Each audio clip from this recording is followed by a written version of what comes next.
Ok, fermez les yeux, écoutez la photo. Format portrait, genre 16/9. En bas, c'est un beau bleu avec une diagonale qui descend de gauche à droite. Au-dessus, c'est un blanc cassé, masquant une partie de cette surface blanche et venant du haut du cadre, une cheminée avec 3 conduits orientés vers le bas.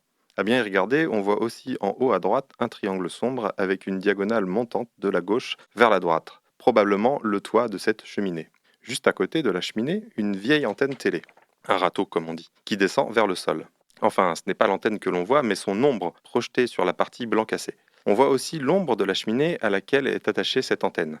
Mais cette ombre de cheminée est à l'envers aussi. Elle est masquée par la première cheminée. En fait, les ombres sont sur un mur de façade d'immeuble. Et la surface bleue en bas, c'est le ciel. Mais en fait, tout est inversé. La droite et la gauche, comme le bas et le haut.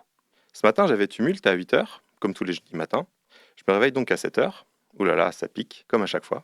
Je mets de longues minutes à émerger, comme à chaque fois. J'aurais bien dormi une bonne heure de plus, comme à chaque fois. Mais à travers mon store, je vois qu'il semble faire beau ce matin. Chouette. Je me lève 20-30 minutes plus tard, après que mon cerveau se soit vraiment mis en marche. Je vais aux toilettes avant d'aller m'habiller pour filer à l'émission. Sauf que ce matin, dans la pénombre de l'entrée, pièce qui donne sur chacune des autres pièces, dont les toilettes, je vois cette photo sur ma porte d'entrée. Génial. En fait, ce matin, le temps était si beau que les rayons du soleil arrivant tout droit de l'est au-dessus de l'horizon éclairaient en face de ma cuisine, de l'autre côté de la rue, plein ouest, une façade d'immeuble blanc cassé. Le toit, les cheminées et l'antenne d'une autre maison située devant. Cette lumière était assez intense que par réflexion, elle revenait pour traverser la fenêtre de ma cuisine, se diriger au fond, passer à travers la serrure de la porte, les rayons lumineux se croisant à cet endroit, pour ensuite terminer leur chemin sur la porte d'entrée en face, révélant cette image à celui qui passait par là avant d'aller à Tumulte.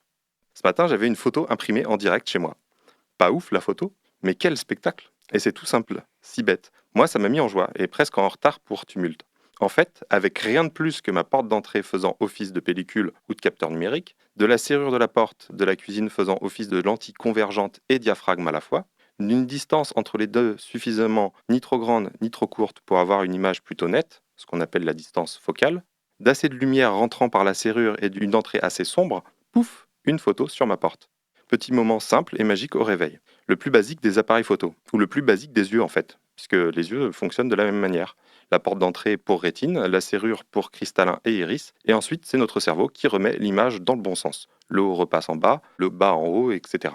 D'ailleurs, ça veut dire que ce matin, l'image inversée que je voyais sur la porte s'imprimait dans le bon sens sur ma rétine, avec une cheminée vers le haut, le ciel en haut, la façade en bas, etc. Mon cerveau l'a remise à l'envers pour ensuite l'interpréter et comprendre qu'elle était imprimée envers. Bref, voilà, vous pouvez réouvrir les yeux.